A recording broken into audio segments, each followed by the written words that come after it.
Sitaliza munyolo muto bwakula akusuuza olutala.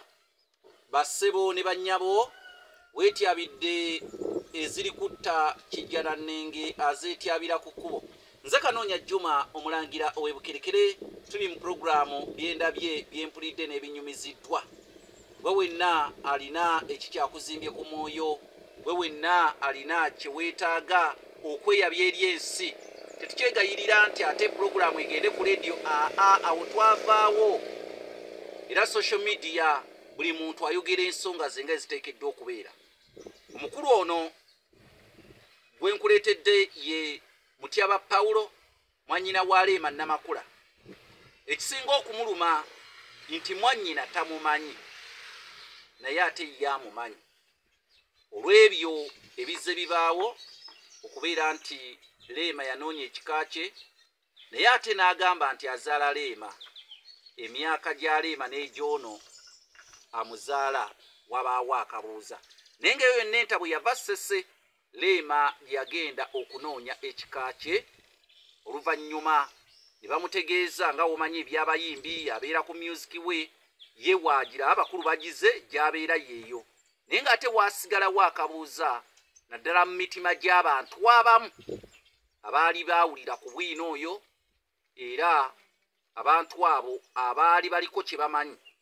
N'ono yasigala yeebuuza ebibuuzo bingi olw'ebyo ebyamugambibwa ne Leema kennyini, ebigambo ate bye yayogera ng'ali ku mukutu ogw'empuliziganya ogumu, ng'alambika nti ayagala kufuna kika kye oba anoonya ekika kye.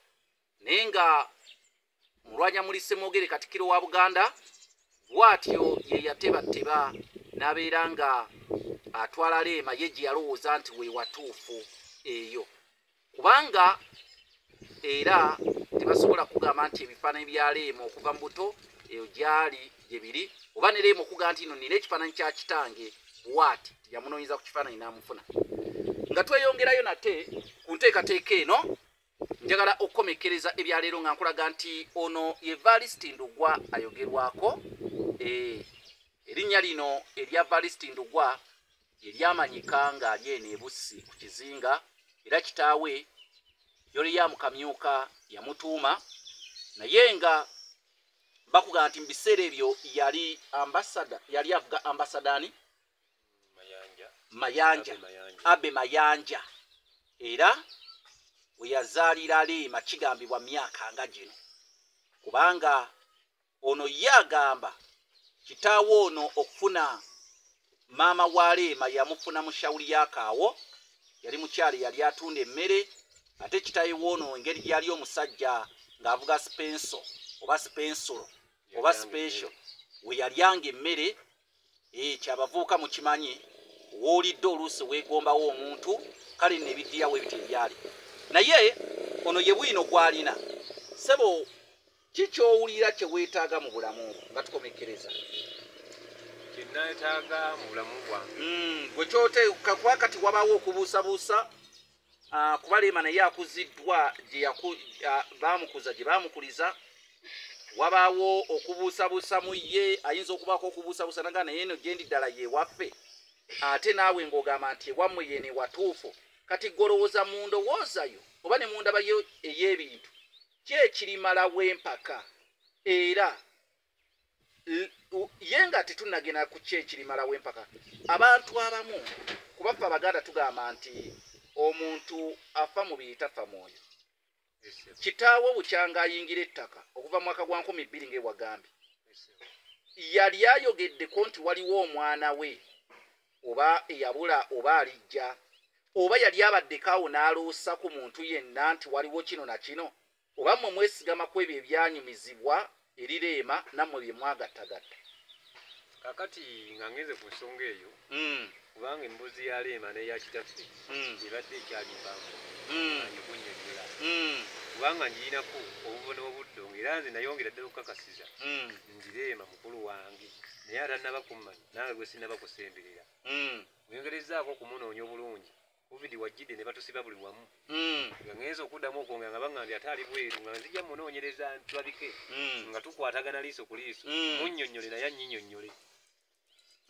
ekyo kinali nsinza okulaba ekiyinza otujjamu nandyagadde nnyo n'okutuuka ku kijja kya kitaawo naye olw'embeera y'obudde olala we ndifuna akadde abatulaba tujja kubategeeza kubanga emboozi eno tennaggwa malojja ne tugenda tusooka tugikomekereze n'ekitundu ekyomusanvu era we munaamunsaba nja mubaddiza ayongere ku bwino oyo n'ebibuuzo byonna bye munaamubuuza nja kubyetaaga kuba puroguramu eno eri ku YouTube channel yange amanya Kanoonya Juma n'ebibuuzo byennyini mujja kubiwandika awo mu gundi nti gundi yabuuza ekibuuzo bwe kiti era ajja kujja abibaddemu era lwendidda naye ajja kubaddamu bibuuzo kakati tukomekereza awo gwe kikyosaba muli kakati ombuuzizza nti taata bukyanga afa mu myaka g'20,000 ekintu yali yakajja emirundi ng'ebiri ng'alinga nkugambye bwe nali eri ne boogera ku kintu ekyo kyandeetera omutwe kumuli okukola ki okutabuka nobanga aliko ekinyambala oli amaze okwogera kati oli nandaba ne banzikakkanya kati ogwokubiri nasanga senga wange Naluyima ne Nanyingo bajja banoonya kubanga bo baali bamaze okukola ki bansiŋŋana ŋŋenda mu nnimiro kati ne bajja ewa taata wange oli omuto yalinga omukuza wange kati bamugamba nagambye ebintu nabiwulira mbadde mbimanyi naye nga simanyi muntu kimuki naye ebifaananyi byaliwo naye byayika muki kakati ebifaananyi ebyayika tisikyayinza kukola ki nakeberakebera mu wodropu nga takyalina mu kifaananyi nekyamukulu kyennyini kati ate bino nange nabinoonya bunoonya taata gye yasinga okuwangalira mu kiseera ekyo okujja nga mbifuna abaabitereka abazira kisa nga bagenda bakola ki babimpa naye nga biri ebyalimu naye ebyo byamazzi gakola ki ne bisambuuka kati ekyokubiri mwamala okuŋŋamba taata zaalinga ssaawa 7 addamu ampita nga ndi mwana wange ndabyo kyesirabanga taata wazze wano kibadde abadde tanzijirangako nga ŋŋamba ye mwana oyo yennyini nnyini bwe nakulaga mu bifaananyi tokyamujjukira ojjukira olunaku lwe nakuleeta bivanira onajjukira yampita ssaawa zaalinga 8 nyina walema amala alemere n'ekigungu olw'obutasala nnyanja kujja kati gwaliwo mwanyinaze bamuyita Namakula Oliver kati naye ajjanga ni baaba kyendabika tunoonye kyonna ekisoboka tulina okumunoonya okukola ki okumufuna nadde mu kiko ekituufu tetwagala bintu twagala ki naye kumanya waabwe bumanya kubanga nze nga bondaba ebbanga lyonna ndi wano sirinawo era obaddewo mu mbeera yo yonna si bintu ndi byenjagala sigamba nti kikindi oyagala nti oba omwesibako bwesibi naye gwe onnyonnyola eggwanga ekituufu alabe asobole n'okumanya nti kitaawe bamuziika wano ate n'ekirala omulembe